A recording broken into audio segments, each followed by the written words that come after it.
Jerry Cheevers, a name synonymous with goaltending excellence in the NHL, had a career that spanned nearly 2 decades, filled with remarkable highs and unforgettable moments. His journey through the world of professional hockey is not just a story of skill and determination, but also one of innovation and legacy. Let's dive into the narrative of his playing career, exploring the milestones that made him a legend. From the moment Cheevers stepped onto the ice, he was known for his aggressive playing style. Unlike many goaltenders of his time, Cheevers wasn't afraid to venture far from his crease to challenge shooters. He would often act as a third defenseman, cutting down angles and making bold plays. However, this approach sometimes led to heated confrontations on the ice. Cheevers had a reputation for being tough, and if an opposing player encroached on his territory, he wouldn't hesitate to whack them with his stick. This physicality drew mixed reactions. While some fans loved his tenacity, others criticized him for being overly aggressive. His willingness to engage physically contributed to a fierce rivalry with teams like the New York Rangers and sparked debates about goaltending ethics in a time when the role was evolving. In 1972, after winning back-to-back Stanley Cups with the Bruins, Cheevers made a controversial decision that shocked fans. He jumped to the World Hockey Association, to WHA, to play for the Cleveland Crusaders. This move raised eyebrows across the league. Many viewed it as a betrayal of the Bruins, especially after such significant success. Cheevers cited financial disputes with Bruins management as a driving factor behind his departure. This decision was not just about money. It also represented a shift in how players viewed their worth in professional hockey. Cheevers became one of the first high-profile players to make such a move, paving the way for others who sought better financial opportunities outside of the NHL. However, his time in the WHA was short-lived due to ongoing financial issues with the Crusaders. By 1975, Cheevers returned to the NHL and rejoined the Bruins, his homecoming marked by mixed feelings from fans who were unsure how to react to his earlier departure. After retiring as a player in 1980, Cheevers transitioned into coaching, taking over as head coach of the Boston Bruins. His first season behind the bench was anything but smooth. The team suffered an unexpected playoff sweep at the hands of the Minnesota North Stars, a shocking outcome that left many questioning Cheevers' coaching abilities right out of the gate. Despite this rocky start, Bruins management stood by him, believing in his potential as a leader. Over the next few seasons, Cheevers led the team to respectable finishes in their division, but whispers of discontent grew louder as fans expected more from a franchise with such a storied history. The pressure mounted during his tenure. While he had some success, there were moments where decisions he made were heavily scrutinized. For example, during critical playoff games, fans often debated his choice of goaltenders and strategies. The tension reached its peak when he was replaced by Harry Sinden during the 1984-85 season, after failing to advance deep into the playoffs again. Despite these controversies, Jerry Cheevers' legacy remains largely positive within hockey circles. His contributions to the game are undeniable. He was inducted into the Hockey Hall of Fame in 1985 and is remembered for his unique style and competitive spirit. One cannot overlook how Cheevers transformed goaltending gear. He famously decorated his mask with stitches representing where pucks had hit, a bold statement that became iconic in its own right. This innovation not only showcased his personality, but also inspired future generations of goaltenders to express themselves through their equipment. Moreover, Cheevers' return to broadcasting after coaching allowed him to remain connected to hockey while sharing insights from both sides of the game. His commentary work helped bridge gaps between generations of fans and players alike. Jerry Cheevers' career is a testament to resilience and passion for hockey.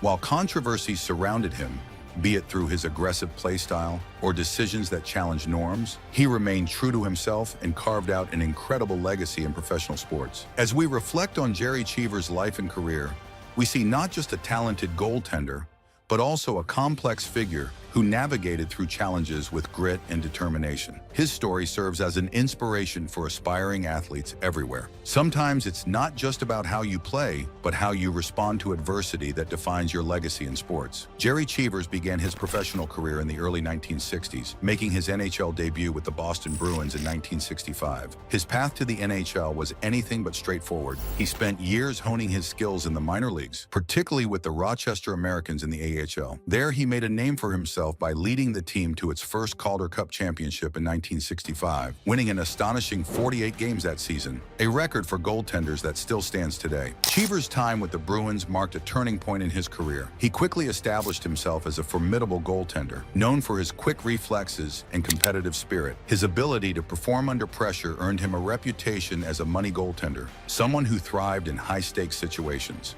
The series was memorable not only for the victory but also for Cheevers' iconic performance throughout the playoffs. He recorded an impressive 14 wins and helped his team achieve a playoff record that showcased his skill between the pipes.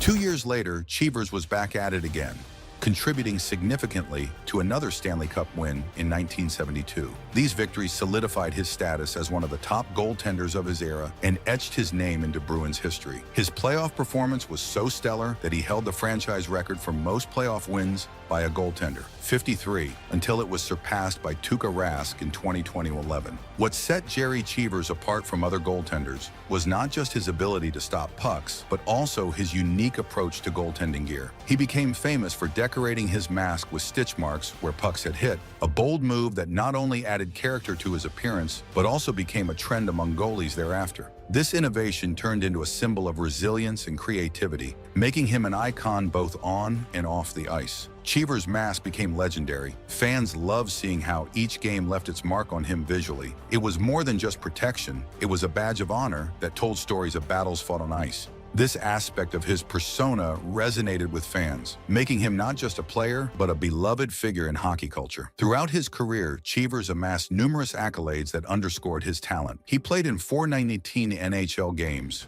recording 230 wins and achieving a goals against average, GARE, of 2.89, a respectable figure during an era known for high-scoring games. He also registered 26 shutouts, showcasing his ability to dominate opponents. One of Cheevers' most remarkable achievements came during the 1972 season when he set an NHL record by going undefeated in 32 consecutive games, a feat that still stands today. This remarkable streak highlighted not only his skill, but also his mental toughness and consistency as a goaltender. In addition to his on-ice accomplishments, Cheevers was inducted into the Hockey Hall of Fame in 1985, a testament to his impact on the game and recognition from peers and fans alike. Despite never being named to an All-Star team or winning the Vezina Trophy, Cheevers' contributions to hockey were undeniable. After leaving the NHL, Cheevers continued to contribute to hockey as a coach and mentor. He returned to Boston as an assistant coach before taking on head coaching roles elsewhere, including stints with teams like the Cleveland Barons and later back at home with various youth programs. His experiences as a player shaped his coaching philosophy, emphasizing hard work, discipline, and creativity on ice. Even after retiring from professional play, Cheevers remained involved in hockey, sharing his knowledge with younger generations and continuing to inspire aspiring goalies with stories from his illustrious career. Gerry Cheevers' legacy is one of resilience, innovation,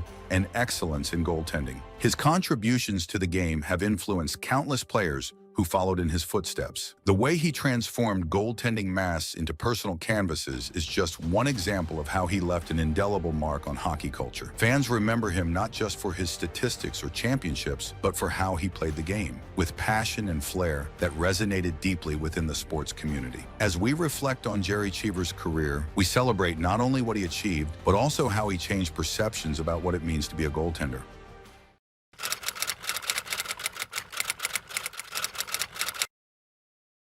Today, we're diving into the fascinating life and career of one of hockey's greatest legends, Dave Keon. From his humble beginnings to becoming a cornerstone of the Toronto Maple Leafs, Keon's journey is a testament to talent, perseverance, and the love of the game. Playing with the Toronto Maple Leafs for 15 seasons, Dave Keon would leave an indomitable mark, not just on the team, but on the league itself. His time with the team is more well-known than most of his controversies, but is just how some players would prefer it. Let us go through the life and career of Dave Keon, but before we do, let's talk about some of the controversies he has courted during his career. Be sure to like and subscribe to us for more videos on NHL icons. The turning point in Keon's career came with the arrival of Harold Ballard as the majority owner of the Maple Leafs in 1972. Ballard was notorious for his controversial management style and often clashed with players. Keon found himself at odds with Ballard over contract negotiations and leadership roles within the team. In 1975, after a season filled with tension, Ballard publicly criticized Keon's leadership abilities, stating that he didn't provide the guidance needed for the team. This public fallout marked the beginning of a bitter relationship between Keon and the Leafs organization that would last for decades. As tensions escalated, Keon sought a new contract that reflected his contributions to the team. However, Ballard refused to offer him a fair deal, leading Keon to explore options outside of Toronto. He signed a letter of intent with the Ottawa Nationals of the World Hockey Association, WHA, but that deal fell through just before training camp. Feeling cornered, Keon eventually signed a 3-year deal with the Leafs, but continued to face challenges under Ballard's management. The situation deteriorated further when Ballard made it clear that there was no future for Keon on the team after his contract expired in 1975. Ballard set exorbitant compensation demands that effectively blocked other NHL teams from signing him, forcing Keon to continue his career in the WHA instead. Keon joined the Minnesota Fighting Saints in the WHA, where he continued to showcase his skills, but felt a sense of bitterness toward how he had been treated by Ballard and the Leafs. His time in Minnesota was marked by solid performances. However, he never quite regained the spotlight he had enjoyed in Toronto. After several years in the WHA, including stints with other teams like the New England Whalers, Keon returned to the NHL in 1979 with the Hartford Whalers. Yet by this point, many of his best years were behind him. After retiring from professional hockey in 1982, Keon's grievances with Ballard and the Maple Leafs persisted. He refused to participate in any team events or ceremonies honoring him or his achievements. This estrangement reached its peak when he declined invitations to significant events like Maple Leaf Gardens' closing ceremony in 1999 and various celebrations recognizing his contributions to hockey. Fans were puzzled by Keon's refusal to reconcile with an organization that had once celebrated him as a hero. His bitterness seemed unshakable. Even after Ballard's death in 1990 and subsequent ownership changes within the team, Keon maintained his distance. It wasn't until 2016 that signs of reconciliation began to emerge. Under new management led by President Brendan Shanahan and GM Lou Lamoriello, Keon was invited back into the fold as part of a group honored with statues outside of what is now known as Scotiabank Arena. In an unexpected turn of events, Keon agreed to attend this ceremony, a significant departure from his previous stance against engaging with the organization. He expressed happiness about being recognized alongside other legends like Turk Broda and Tim Horton. This shift sparked discussions among fans about whether Keon's long-standing grudge had finally softened or if it was merely a gesture toward closure. Despite these controversies, Dave Keon's legacy as one of hockey's greats remains intact. He was inducted into the Hockey Hall of Fame in 1986 and is often cited as one of the greatest players in Maple Leafs history. His contributions on ice, like setting an NHL record for shorthanded goals, are celebrated even as fans reflect on his tumultuous relationship with management. Keon's story serves as a reminder that even legends face challenges off ice that can shape their careers just as much as their athletic prowess does. Despite all of this, Dave Keon is much more than his controversies. Going through his career, we see a whole new side of him. Born on March 22,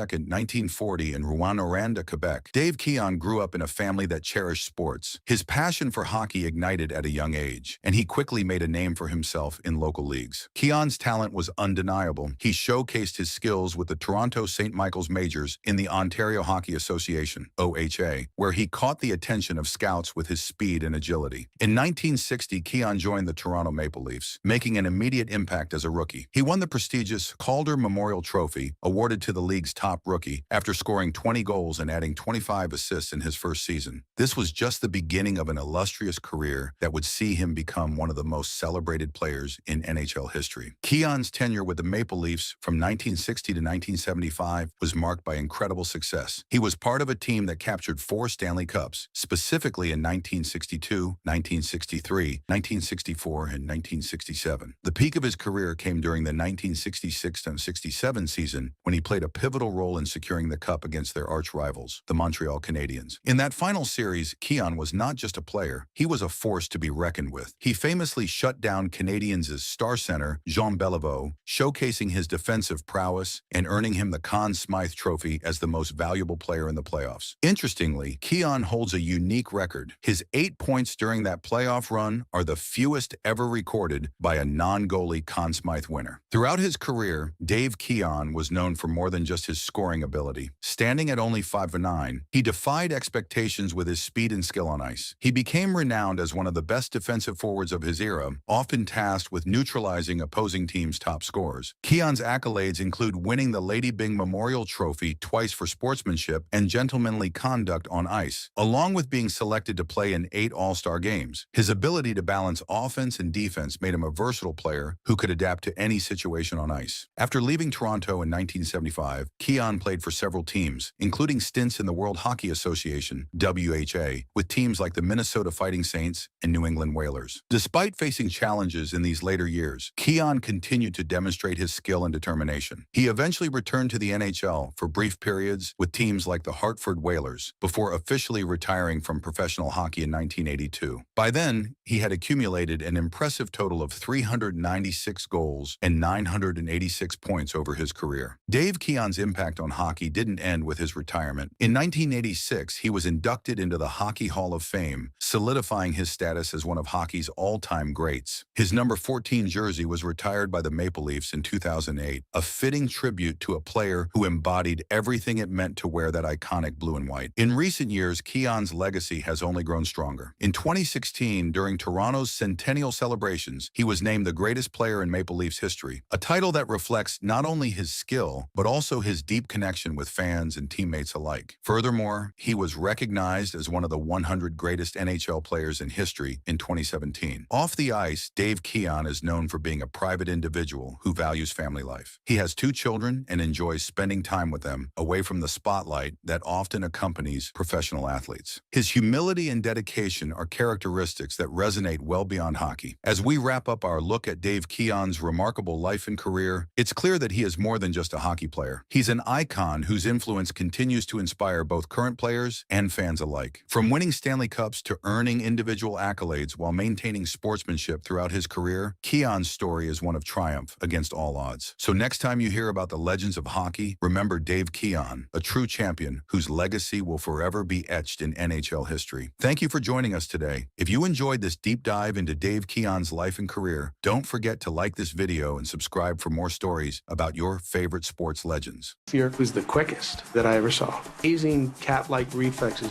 pucks that you think were going in, and all of a sudden, he got his pad over, he got his glove. Grant Fuhr was a goalie built like a brick wall, making glove saves look easy while battling his own off-ice, fairy-dusted demons. We've all seen it. Addiction ruins athletes, but he still racked up trophies and broke NHL records. Grant Fuhr was in a league of his own. He wasn't just your average, ordinary goaltender. He was a trailblazer. Fuhr became the first black player to win the Stanley Cup and, later on, the first black player to be inducted into the Hockey Hall of Fame in 2003. With 6 NHL All-Star appearances under his belt and being named one of the 100 greatest NHL players in 2017, Fuhr's impact on the game is undeniable. He even spent time as a goaltending coach for the Arizona Coyotes after his playing days were over. But like all athletes, Grant Fuhr began his goaltending duties from humble beginnings. The WHL is where he shone and made a mark on the game. Before he knew it, his dream of making it to the NHL was about to become a reality. Grant Fuhr was living the dream on the ice, playing for the powerhouse Edmonton Oilers and winning 5 Stanley Cups in the 1980s. But behind the masks and gloves, things weren't as picture perfect. Fuhr, like many young players, made some tough decisions that led him down the wrong path, into the world of addiction. Before we dive into the more volatile side of Grant Fuhr, make sure to like and subscribe. At just 23 or 24, he found himself getting pulled into a lifestyle that came with the success of playing for a winning team. With all the fame, there were temptations, party invites, new faces everywhere, and the constant pressure of life on and off the ice. It was a cocktail that eventually led Fuhr to try cocaine. Fuhr stepped into the big leagues. Gone were the days of the WHL. It seemed obvious which position Fuhr was going to play. WHL Rookie of the Year and Goaltender of the Year was the 8th overall NHL draft pick in 1981 by the Edmonton Oilers. It was Andy Moog, Bill Ranford, and Fuhr. When Mark Messier got to see him in action, he was starstruck by his performance on the ice. He was a perfect goalie and temperament for us. Didn't care about anything other than winning. Together, they formed one of the most formidable trios in the Edmonton Oilers' history. Fuhr started his goaltending debut in the 1984 Stanley Cup playoffs, but things were off to a rough start. We don't know whether the pressure was getting to him or the fairy dust. Fuhr collided with Pat LaFontaine in a critical moment during the Stanley Cup Finals, leading to an injury that saw him sidelined. Fuhr was benched, and Andy Moog had to take his place. Thankfully, the Oilers managed to get their hands on another Stanley Cup. That wasn't the only time Fuhr messed up. It was 1986 when Calgary Flames' Steve Smith made that infamous goal. Poor Fuhr had to eat ice as this goal eliminated the Edmonton Oilers from the 1986 playoffs. The Edmonton Oilers managed to get their 5th victory in the 1990 playoffs, but Fuhr was again benched due to another injury. We can only imagine what was going through Fuhr's head during his time with the Oilers. Was it the pressure of playing in the NHL? Unfortunately, Fuhr was battling demons beyond your imagination, because a lot was happening behind the scenes. His drug usage went from recreational use to emotional dependency. It started small, just a way to escape, but things spiraled after the sudden loss of his father in 1986. The pressure of playing at home, the grief, and the comfort of numbing it all became a dangerous combination. It was easy at first, late-night parties and long hours off the ice, but over time, it became clear that this wasn't sustainable. His drug use may not have impacted his on-ice performance at the time, but Fuhr knew he was skating on thin ice. Around this time, rumors started popping up about the Edmonton Oilers dabbling in angel dust. Tabloids and magazines were having a field day with rumors surrounding the Oilers hopped up on the drug. Even Sports Illustrated decided to write a hit piece on the Edmonton Oilers. The then editor-in-chief, Bob McKenzie, almost lost his job for giving this cover the green light. Fortunately, this image never made the final cut. By the late 80s, it all caught up with him. In 1990, Fuhr publicly admitted to using cocaine between 1983 and 1989. Though he'd never thought of it as a full-blown addiction, it was clear that his occasional binges had taken a toll. His agent pushed him to take a private drug test, and when the result came back positive, Fuhr checked into rehab in Florida during the summer of 1989. He worked hard to stay clean, and for nearly a year after rehab, he remained drug-free. During this time, the NHL was in the dark about Fuhr's cocaine addiction. He slipped past the NHL's guard, but not for long. He admitted to the use of a substance in 1990. He admitted that he'd been using the substance for a whopping 7 years, the same time he kicked off his goaltending debut. However, the NHL needed specifics to proceed with Fuhr's case.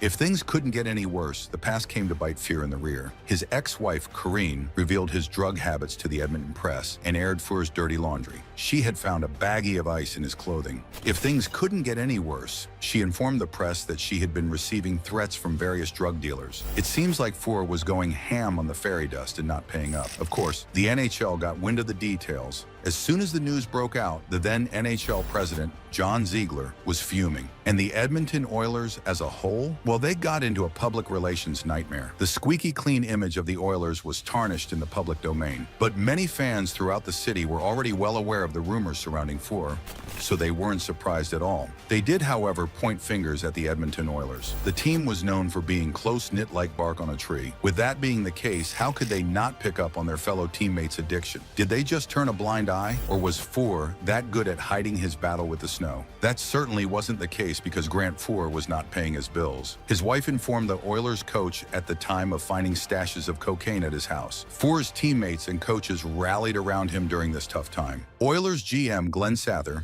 vouched for Fuhr, explaining that he had tested negative on multiple occasions since his recovery. But NHL President John Ziegler wasn't willing to overlook Fuhr's past. On September 27, 1990, Fuhr was hit with a 1-year suspension without pay, one of the longest suspensions in NHL history. It was a harsh move, one that Fuhr's teammates were quick to criticize. Craig McTavish pointed out that punishing Fuhr for seeking help sent the wrong message to players who might be struggling. If you've got a problem, don't seek help, just continue to do it quietly and you'll be able to play hockey, McTavish said, highlighting the flawed logic of the league's stance. Captain Mark Messier also weighed in, arguing that the NHL needed to overhaul its approach to substance abuse. We definitely have to come out of the ice ages, Messier said, pushing for more progressive policies that could actually help players. Wayne Gretzky, one of the best offensive players during the Oilers dynasty, was extremely close friends with Grant. He had a squeaky clean image throughout his career, but by the time he found out in 1990, he had already been traded to the Los Angeles Kings. As the rumors were finally confirmed, Gretzky was disheartened. I honestly didn't know about it. In fact, I don't know any guys who knew about it. You hear rumors are rumors, but you never believe anything until you see it. The Oilers felt the suspension was too harsh, especially considering Fuhr had been working to turn his life around. Grant Fuhr had to stay in the dark for nearly 60 games. Fuhr was reinstated in February 1991 after missing 59 games. While it was a dark chapter in his career,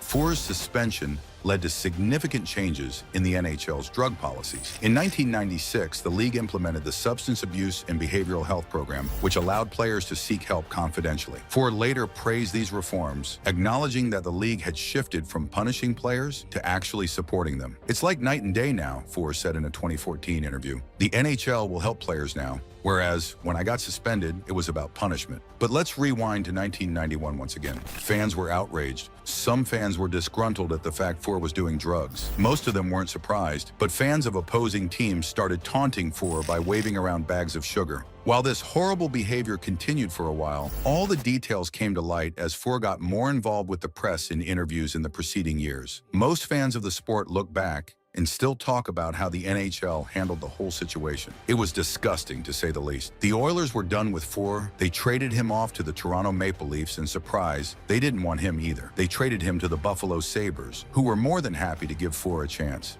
And that chance breathed new life into Fuhr. He was ready to make a comeback. He was back in the game and showed the Sabres that he meant business. He boosted the Sabres' morale through the roof by executing a first-round, dramatic playoff victory against the Boston Bruins. Fuhr and Dominik Hasek became best of pals. Fuhr mentored him into an incredible goaltender, and they switched places during the playoffs. The '93 season was off to a great start, but Fuhr was benched again due to multiple injuries. Dominik had to go full-time starting goaltender. Let's just say Fuhr's faith in the young Dominik paid off. They shielded off pucks like a brick wall. The NHL recognized their efforts by awarding them the William M. Jennings Trophy. Things were going well on the ice, but off the ice, he got into trouble once again. This time, it wasn't his fault. Racial discrimination came knocking at the door, but so did karma. Fuhr applied for membership at the nearby Transit Valley Country Club, but to his surprise, his application was rejected. This raised eyebrows because several of his White Sabres teammates had been accepted without issue, leading to rumors that race played a part in the decision.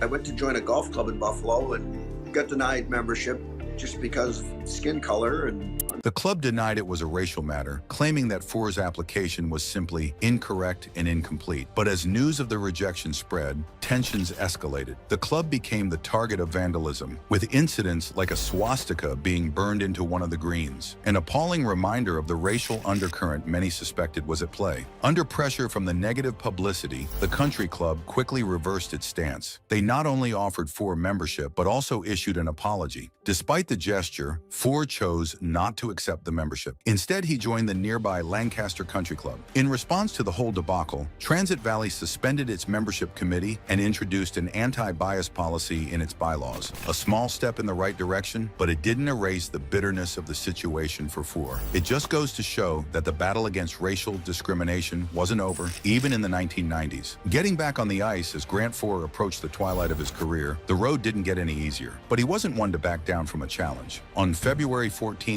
1995, with Dominik Hasek firmly holding down the net for the Buffalo Sabres, Fuhr was traded to the Los Angeles Kings. By this point, people thought he was past his prime. He had battled through drug addiction, recovered from multiple injuries, and faced racial prejudice throughout his career. But Fuhr wasn't ready to hang up his pads just yet. After becoming a free agent, Fuhr signed with the St. Louis Blues on July 14, 1995, and he proved the doubters wrong in a big way. That season, Fuhr played an astounding 79 games, setting an NHL record by starting 76 consecutive games. He earned his 300th career win on November 30 against the Winnipeg Jets, adding another milestone to his already stellar career. Unfortunately, his impressive 1996 playoff run was cut short when Toronto's Nick Kypreos collided with Fuhr in the crease, tearing several ligaments in his knee. That injury knocked him out of the playoffs, forcing John Casey to step in. The Blues managed to get past Toronto but fell to Detroit in the next round. Even though Fuhr never quite regained his full form after the injury, he remained a vital part of the Blues for the next few seasons, becoming one of the franchise's winningest goaltenders alongside legends like Mike Lute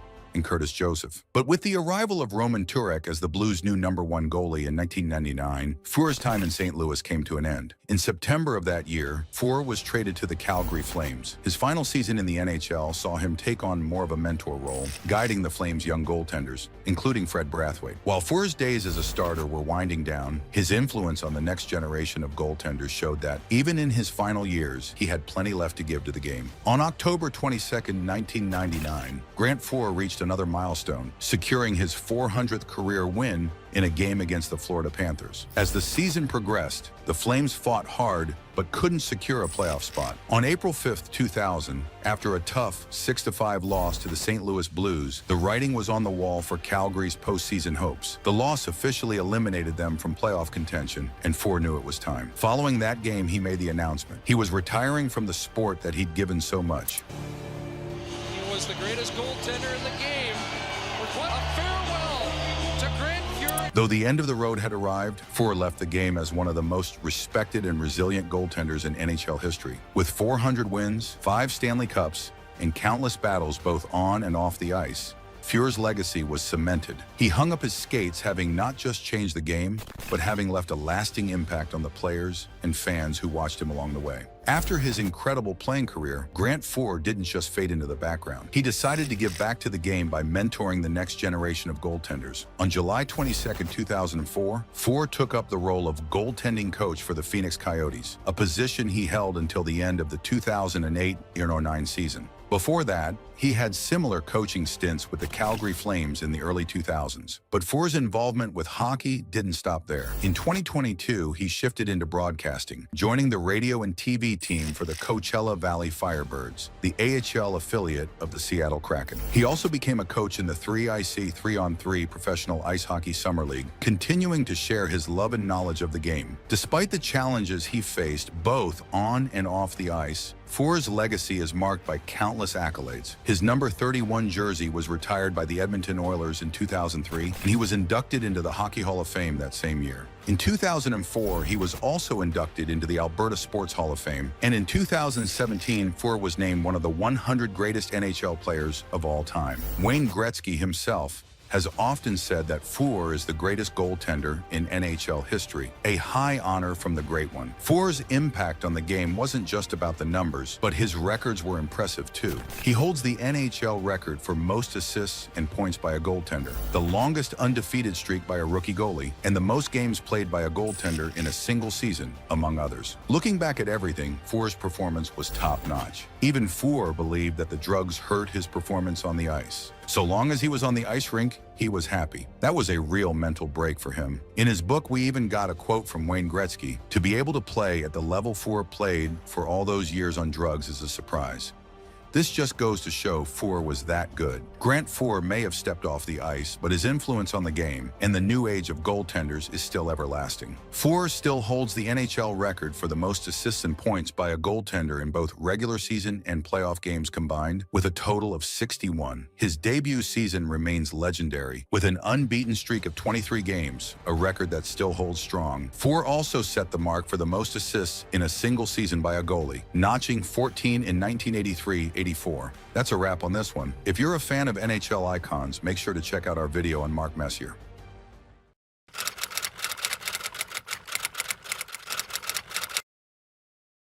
Today, we're diving into the life and career of one of hockey's most celebrated players, Clark Gillies. This Canadian powerhouse not only left an indelible mark on the NHL, but also played a pivotal role in shaping the New York Islanders into a dynasty during the 1980s. So grab your favorite jersey, settle in, and let's explore the highs and lows of Gillies' remarkable journey on ice. Drafted 4th overall by the New York Islanders in 1974, he entered the NHL with high expectations. But even in those early days, controversies began to bubble beneath the surface. In his rookie season, Gillies faced off against Dave Schultz, known as one of the toughest enforcers in the league. Their fight during the 1975 playoffs not only established Gillies as a formidable player, but also set a precedent for his career as an enforcer. Some critics argued that this emphasis on physicality overshadowed his scoring abilities, leading to debates about whether he was more of a fighter than a skilled player. Gillies himself later stated, "I never thought about fighting or myself as an enforcer. I was on the ice to do a job, score some goals, and mainly stop the other guys from scoring." This sentiment reflects his internal struggle with the role he was expected to play versus who he wanted to be on the ice. In 1977, Gillies was named captain of the Islanders at just 22 years old. While many viewed this as a sign of respect and leadership potential, it also came with its own set of challenges. Under his captaincy, the team struggled initially, leading some to question whether he was fit for such a critical role. Despite his amiable nature and articulate speaking style, Gillies admitted to feeling uncomfortable as captain during those tough seasons. In retrospect, this period highlighted a significant controversy. Can young players truly lead teams through adversity? His tenure as captain ended when he stepped aside for Dennis Potvin before the 1979-80 season, which some saw as a sign of maturity, while others viewed it as an admission of failure. Gillies' role as an enforcer became more pronounced during the Islanders' playoff runs. He was known for protecting teammates and engaging in fights that often escalated tensions on the ice. This led to mixed opinions about his playing style. On one hand, fans loved his toughness. On the other hand, critics argued that this focus on physicality detracted from the skillful play that hockey is known for. During a particularly violent playoff series against the Boston Bruins in 1980, Gillies took on Terry O'Reilly multiple times. While this helped fuel the Islanders' drive to win their first Stanley Cup, it also raised questions about whether such brutality was necessary in hockey. Was it really about protecting teammates or simply perpetuating a culture of violence? The backdrop to the fights between Gillies and O'Reilly was set during the 1980 Stanley Cup playoffs, where the Islanders faced off against the Bruins in a highly charged second-round matchup. Both teams were known for their physical play, and with players like Gillies and O'Reilly on the ice, it was clear that this series would be hard-fought. Gillies, standing at 6'3" and weighing around 215 pounds, was not just a scoring threat, but also a formidable enforcer. O'Reilly, similarly built and known for his grit, had established himself as one of the toughest players in the league. As they took to the ice, it was evident that their encounters would be more than just about hockey. They would be about pride, toughness, and team loyalty. The first game of the series set the tone for what was to come. In a tightly contested match, Gillies scored an overtime goal to secure a 2-1 victory for the Islanders. While this moment was celebrated by Islanders fans, it also ignited tensions between both teams. The physicality escalated quickly, foreshadowing the clashes that would dominate the following games. Game 2 saw Gillies and O'Reilly drop their gloves for the first time. The fight was emblematic of their rivalry. Both players were reluctant warriors who understood that fighting was part of their roles but didn't relish it. O'Reilly later reflected on this dynamic, saying, "I knew Clark didn't want to deal with me, and I didn't want to deal with him," highlighting how both men respected each other's abilities while being forced into these confrontations by the nature of playoff hockey. In this bout, Gillies showcased his strength and fighting skill, but it wasn't just about who won or lost. It was about sending a message to each other and their respective teams. The fight energized the Islanders while simultaneously serving as a warning to the Bruins. As the series progressed into Game 3, tensions reached a boiling point. Gillies and O'Reilly squared off again, this time not once, but twice during the game. Each fight was more intense than the last, with both players exchanging heavy blows while their teammates watched closely from nearby. Gillies' ability to handle himself in these fights was crucial, not only for his reputation, but also for maintaining team morale. He had trained specifically to fight left-handed in preparation for O'Reilly's southpaw stance, showcasing his commitment to protecting his teammates and winning these crucial battles. These confrontations had a profound impact on how both teams played throughout the series. For Gillies and the Islanders, winning these fights bolstered their confidence and allowed them to play with an edge. Conversely, O'Reilly's willingness to engage in these battles demonstrated his own resilience and leadership for the Bruins. O'Reilly later described one particular moment where he collided with Gillies while competing for a puck. "We sort of came together like two rams. I went down and hit my face on the ice." This anecdote illustrates not only their physical battles, but also how competitive they were in every aspect of the game. Not just fighting, but also positioning and skill. The series culminated in Game 5, where Gillies fought Al Secord after having already dealt with O'Reilly multiple times earlier in the series. By this point, Gillies had firmly established himself as not just an enforcer, but a key player who could score goals. He had already contributed significantly throughout the playoffs. The Islanders won this pivotal game, clinching their spot in the next round and eventually going on to win their first Stanley Cup title. Gillies' performance against O'Reilly was instrumental in setting the tone for what would become a legendary playoff run. The fights between Clark Gillies and Terry O'Reilly are often remembered as some of the most iconic moments of playoff hockey during that era. They encapsulated everything about hockey culture at that time: physicality, toughness, and an unwavering commitment to one's team. Both players gained immense respect from fans and peers alike for how they handled themselves on and off the ice. While some might argue that fighting detracts from hockey's artistry, others see it as an essential part of its history, a way to protect skilled players from aggressive opponents. O'Reilly later referred to Gillies as a reluctant warrior, acknowledging that while fighting was part of their roles, neither player particularly enjoyed it. This sentiment resonates with many players from that era who were thrust into similar situations, having to balance skill with physicality. In retrospect, Clark Gillies' battles with Terry O'Reilly were more than just fights. They were defining moments that highlighted their character as athletes and competitors. Both men contributed significantly to their team's identities during those fierce playoff battles. Even after retirement, both players maintained mutual respect for each other's contributions to hockey. Their encounters are now part of NHL lore, a reminder of how fierce competition can forge bonds between even the most unlikely allies. One of the most talked about controversies involving Gillies occurred after winning his first Stanley Cup in 1980. As per tradition, players get to take the cup home for 24 hours. In a moment that raised eyebrows across hockey circles, Gillies allowed his German Shepherd to eat from it. When criticized for this decision, question, he famously replied, "Why not? He's a good dog." This incident sparked debates about respect for tradition and what it means to honor such an iconic trophy. For many fans and players alike, it seemed trivial. However, it highlighted how actions off the ice can create ripples throughout a player's legacy. After spending 14 seasons with the Islanders and winning 4 Stanley Cups, Gillies' career took an unexpected turn when he was left unprotected in the NHL waiver draft in 1986 and claimed by the Buffalo Sabres. This transition marked a significant shift, not just for him, but also for how fans perceived him. While playing for Buffalo, Gillies struggled with injuries and performance issues. His time with the Sabres lacked the same excitement and glory he experienced with New York. Some fans felt betrayed. After all those years of loyalty to one team, seeing him don another jersey felt like a betrayal of sorts. Clark Gillies was born on April 7, 1954, in Moose Jaw, Saskatchewan. From a young age, he showed a passion for hockey that would eventually lead him to the big leagues. Growing up in Canada, he played for the Regina Pats in the Western Canada Hockey League, WCHL, where he quickly made a name for himself. In his final season with the Pats, he scored an impressive 112 points, solidifying his status as a top prospect for the NHL. In 1974, Gillies was drafted 4th overall by the New York Islanders in the NHL amateur draft. This moment would prove to be a turning point not just for Gillies, but for the Islanders franchise itself. Gillies made his NHL debut during the 1974-75 season. Right from the start, it was clear that he was more than just an average rookie. His unique blend of size, standing at 6'3" and weighing 209 lbs, and skill made him a formidable presence on the ice. He quickly became known for his ability to score goals while also being tough enough to protect his teammates. By 1977, Gillies was named captain of the Islanders, leading them through some of their most challenging years. Under his leadership, the team began to flourish, culminating in an era of dominance that saw them win 4 consecutive Stanley Cups from 1980 to 1983. Imagine being part of a team that not only competes but dominates. From 1980 to 1983, Gillies and his teammates captured the Stanley Cup 4 times, a feat that solidified their legacy in NHL history. Each championship run showcased Gillies' clutch performances and physical play. He was not just a scorer, he was a player who thrived under pressure. During these playoff runs, Gillies contributed significantly, tallying 47 goals and 91 points in 164 playoff games. His ability to rise to the occasion when it mattered most made him a fan favorite and a respected figure among peers. Gillies' contributions did not go unnoticed. He was selected as an NHL All-Star 6 times throughout his career, highlighting his status as one of the league's elite players. In 1978, he received the Bill Masterton Memorial Trophy, awarded to the player who best exemplifies perseverance and dedication to hockey. His career statistics are impressive. Over 958 regular season games, he scored 319 goals and recorded 378 assists, accumulating a total of 697 points. These numbers reflect not only his scoring ability, but also his all-around offensive contributions to his teams. After spending 14 seasons with the Islanders, Gillies' career took him to Buffalo when he joined the Buffalo Sabres in 1986. While his time with Buffalo was shorter and less decorated than his years with New York, Gillies continued to play with heart and determination. He played 2 seasons with the Sabres before retiring in 1988. Even though he didn't win any championships in Buffalo, his experience and leadership were invaluable to younger players on the team. After hanging up his skates, Gillies remained involved in hockey through various roles, including coaching and broadcasting. He shared his insights on the game while continuing to engage with fans who admired him during his playing days. Sadly, Clark Gillies passed away on January 21, 2022, after battling cancer. His death marked a significant loss for both fans and players alike, who had been inspired by his dedication and skill on the ice. Gillies' impact on hockey extends beyond statistics. It's about how he played the game, with heart, toughness, and an unwavering commitment to his team. His legacy is firmly cemented in NHL history as one of the key figures during one of hockey's golden eras. In recognition of his achievements, Clark Gillies was inducted into the Hockey Hall of Fame in 2002, a well-deserved honor for someone who exemplified what it meant to be a professional athlete, both on and off the ice. Conclusion: Clark Gillies' journey from Moose Jaw to becoming an NHL legend is a testament to hard work, talent, and perseverance. His story is one of triumphs, 4 Stanley Cups, numerous accolades, and an enduring legacy that continues to inspire new generations of hockey players. So next time you watch an NHL game or see highlights from those legendary Islanders teams, remember Clark Gillies, the tough guy who could score, and appreciate how he helped shape hockey as we know it today.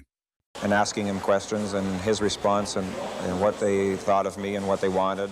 Larry Robinson is a name known to most NHL watchers as a star coach who brought glory to both the New Jersey Devils and the Los Angeles Kings. Yet he is a figure to be celebrated in his own right for his NHL career, which he played with the Kings and Canadiens. Being one of the greatest defensemen of the era, Larry Robinson was a player who shined when it came to blocking the advance of the opposing team on the rink. Throughout his career, Robinson would get much recognition as his name appears on the Stanley Cup over 10 times. Most of this recognition would be awarded to him on the basis of Larry Robinson becoming a household name when it came to coaching. The coaching career of Larry Robinson would make him famous for reviving teams that had little hope of winning the Stanley Cup and driving them over the edge in order to make sure that they got the best out of their players. Before we recount the iconic journey of Larry Robinson, make sure to like and subscribe for more journeys of hockey icons. Through this way, Robinson had brought home over 3 Stanley Cups by coaching the teams under him. His style of coaching would make Robinson much in demand as a coach, and it would result in Robinson going back and forth between the Devils and the Kings for coaching jobs. He says it isn't true. The move to the Kings, he says, is a fresh challenge to meet, coming near the end of a career full of challenges already met. Robinson's time as a player deserves to be signed on in a similar light, as it shows to spectators of the game where his technique for coaching came from and the teams that polished it. Throughout his 17 seasons with the Canadiens, Robinson won 6 Stanley Cups. No small feat in a league that is thought to be the most competitive in the world. While the name of Robinson is much more used to being heard next to a coaching role now, Robinson was the star defenseman of the Canadiens who ensured that no opponent was allowed to go past him, and he formed a crucial part of the strategy of the team. His style of play would make Robinson famous on the rink and make him one of the most referred to defensemen in the recent history of the NHL.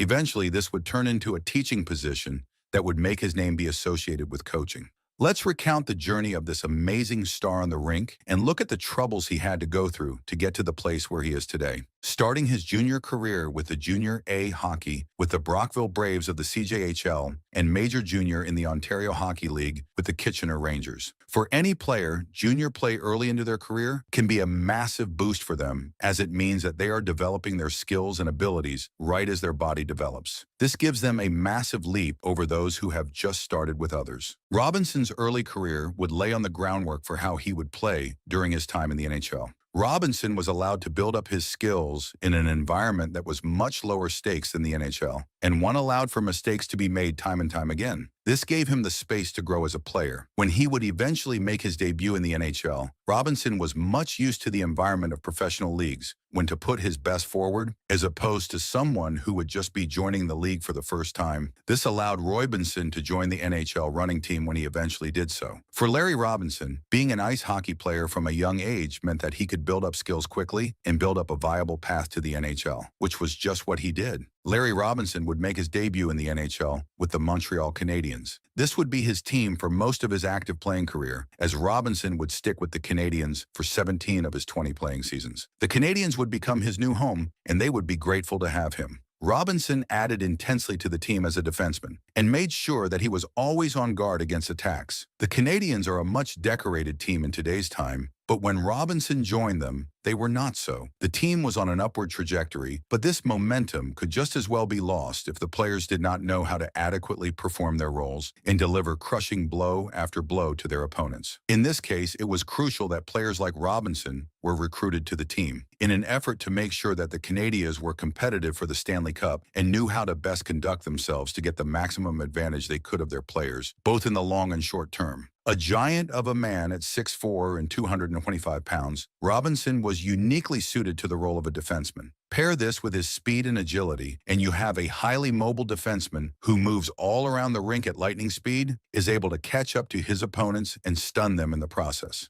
Any team who was against the Canadiens did not look forward to facing down Robinson. Robinson's plays on the field would be recognized on the field as well when he won the James Norris Memorial Trophy, given to the most outstanding defenseman of the season. James Norris would receive the trophy twice, in the 76-77 seasons and the 79-80 season. Robinson would also be the recipient of a Conn Smythe Trophy for the MVP of the 78 playoffs. His career point would be that of an 85 in the 76-77 season. This demonstration of exceptional skills would not only pay dividends for Robinson, but also for his team, as well as he would lead them to 6 Stanley Cup wins during the time he was with them. During this period, the Canadiens would soar high and be the singular team to beat in the NHL, playing against them having been considered a death sentence for many of the smaller teams, as the consistent wins of Stanley Cups by the Canadiens would point to. Robinson would also spend ample time playing for the Canadian national team in the Canadian Cups of '76, '81, and '84. His plays were considered of great help to the Canadian team, which helped to defend them from the onslaught of their enemies.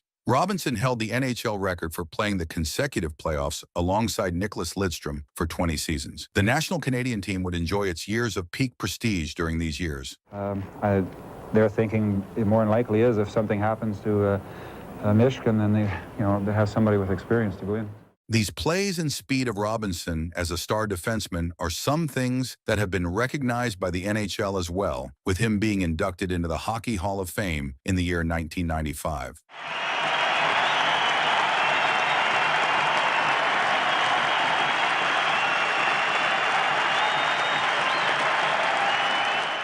As an honor to him, the jersey of Larry Robinson would be retired. Soon after retirement, Robinson would voice that he wanted to get into coaching. As ice hockey had been a part and parcel of his life, it was no surprise for Robinson that he would want to continue his inclement in a spot that he felt he knew the best. Robinson's first gig would be as an assistant coach to the New Jersey Devils in '93. After a few years of building up the team, they would find immense success in the year of '95, where they would go on to win the Stanley Cup.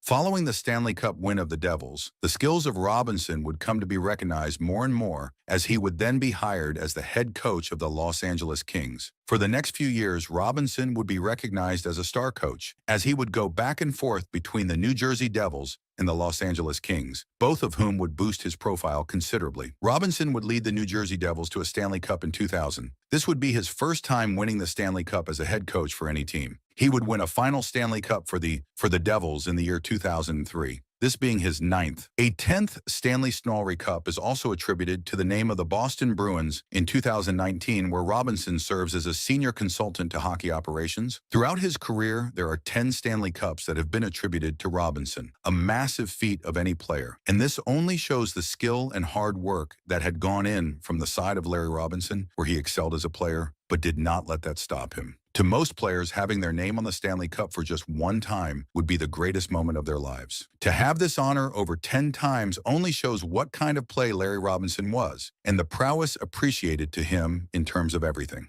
Not only has these wins been attributed to Larry Robinson as an individual player, but also as a coach and a sports executive, showcasing the myriad of talents he has put on display during this time on and off the rink in the NHL, and how he continues to redefine himself over and over again. He would then go through retirement and perfect his skills as a coach, while many players are unable to make the transition to coach from player due to the different requirements of the job. It was Larry Robinson who ensured that no matter the cost, he would make sure that he got his recognition as a coach too. To this, we can confidently say that Larry Robinson is one player who excelled as both and in both roles. Throughout his career, many feel that despite the massive achievements of Robinson and the effort that he has put into his games, he has not been repaid sufficiently enough in terms of fame. But that's why we are to bring light to unrecognized stars of hockey. For more, like and subscribe. Being one of the greatest defenders of his time, to many Larry Robinson is not appreciated enough. Despite keeping the defensive line as straight as a brick for the Canadiens and being a sore sight to see for the team who opposed them, Robin only won the Norris Trophy twice despite playing for 20 seasons. Being a star defenseman of the game, one who was constantly recognized for it too. It should be of no surprise to fans that he was only recognized twice during his whole career for being the best defenseman of the season with the Norris Trophy.